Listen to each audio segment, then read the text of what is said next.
Hi, I'm Cyaneink and today I have you book review.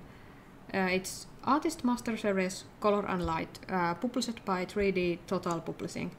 And it's pretty new book, it came out this year. It was originally on Kickstarter, but it has been released on the Light in general now for like 35 euros.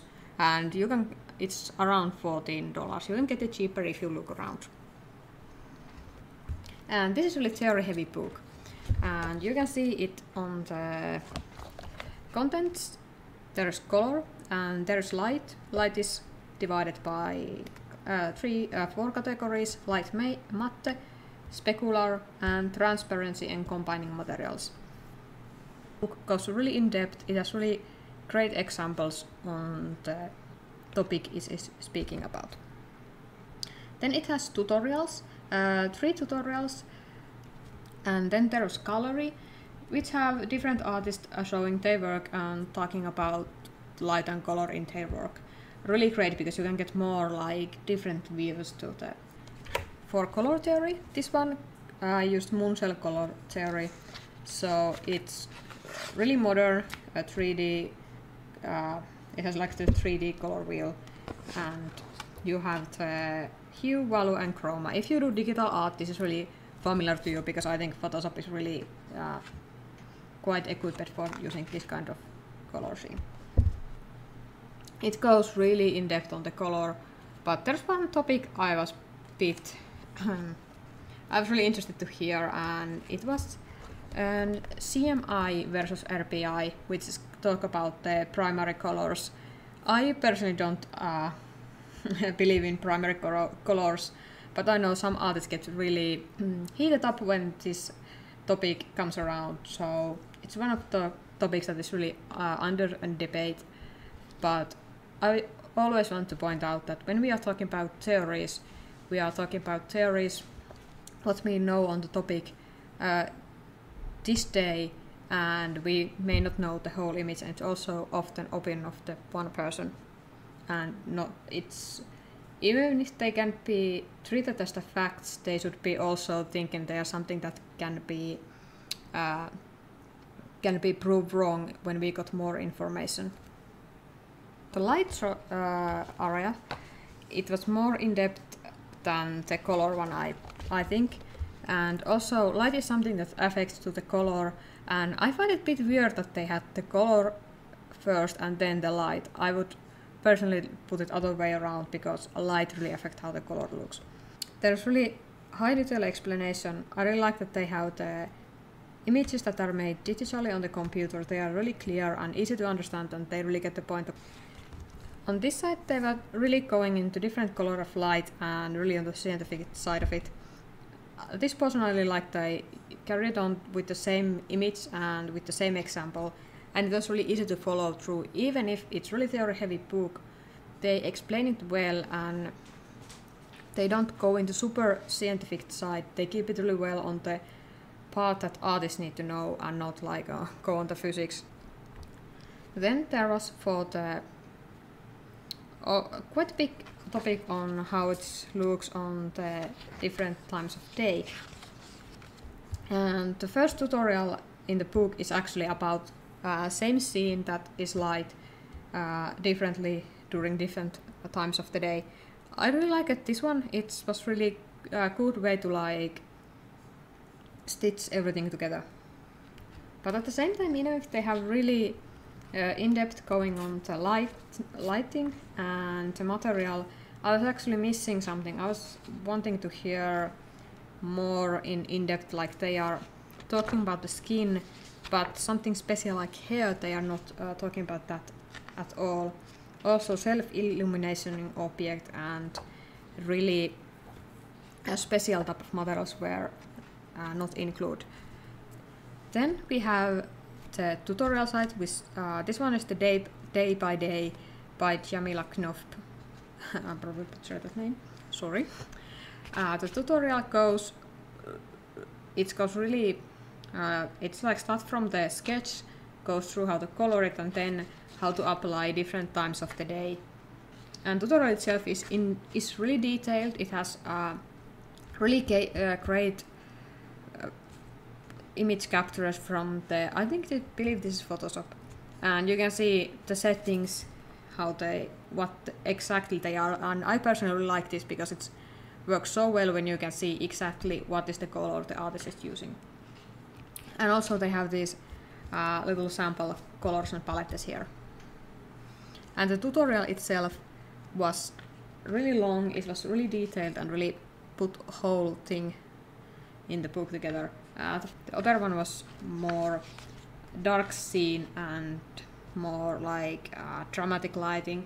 And actually last tutorial was about, it was painting, it was done with gouache and watercolor, and it got a bit more into the area like how to plan painting and stuff like that. I think this was really interesting, and I'm definitely going to look this more detail later. Then there's one artist last part the gallery, there's one artist I would like to show because it was something I think my viewers would enjoy the most, and it's Iravil. And I really like her style and her style of painting, and the work were really beautiful. I also like how there is the little insight how she chooses the colors and what she was after when she chose certain things.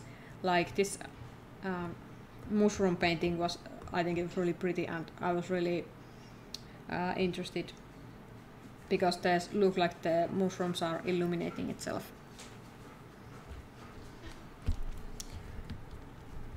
So, and I think there's one book everybody wants me to compare this, and it's James Conner and Color and Light, which is on the same topic, almost same name, which I find a bit weird. But this is more old, this is from 2010, and this one has the problem that you can see the images are from handmade, like traditional art, and there's like using real paint, and of course it's pretty and it's useful if you're a painter, but at the same time I would really like to see these palettes as flat color and not so distract with like everything else, like texture of the paint and stuff. And this is more towards painters and definitely towards traditional painters. So I think there's quite clear difference between the two, like how the group are targeted. Also, I think this starts more on like hands-on approach. This goes more into theory, and for the beginners I actually would recommend more this Color and Light because it's a bit lighter in the info, and this one is really heavy and some of the theory can be really hard to understand if you are just beginning art. So for the quick recap, I think this is a book that is really great for experienced artists that want to go really in depth in color and light. You may not need to read it from cover to cover, but looking the tiny bits you feel that you need more info. Also great that it's geared more towards digital artists than traditional artists, but it's a work for the both. And for the not so like minus size is the its size. It's really big. I would love to see this a little bit smaller so I could carry it with me, but of course that's with these kind of theory heavy books they often get like really big and bulky. I would love to see the tutorials as links or videos because I feel that they take hundreds of pages together, and leaving those as links would probably even give more value to them and also make book a little bit smaller and compact, and maybe something you could carry around. And even if it's really good that it's really theory heavy, I think it can also be a bad thing because at some points it went really into theory and I felt like I have no use for this information and I have no connection to reality or anything else I have known before, so it kind of left the info floating and then escaping because I have nothing to like add to it, and like realizing, oh, that's the thing, I have seen that phenomenon. It's really hard when you are teaching something that you don't fully understand, and I think some places this book really went into that wrote, which is a bit sad because I would love to see maybe a bit more hands-on approach. Some places it was really just explaining things in theory and like a bit of forgetting that it needs to give example and something to add to that information. So thanks for watching, and leave the comment below what you look when you are getting new art theory book, like what you want to hear about the book, because I think I'm going to do some book reviews in near future, and I would love to hear your feedback, like what you look into when you are getting book. So thanks for watching, and hope I see you in my other videos. Bye!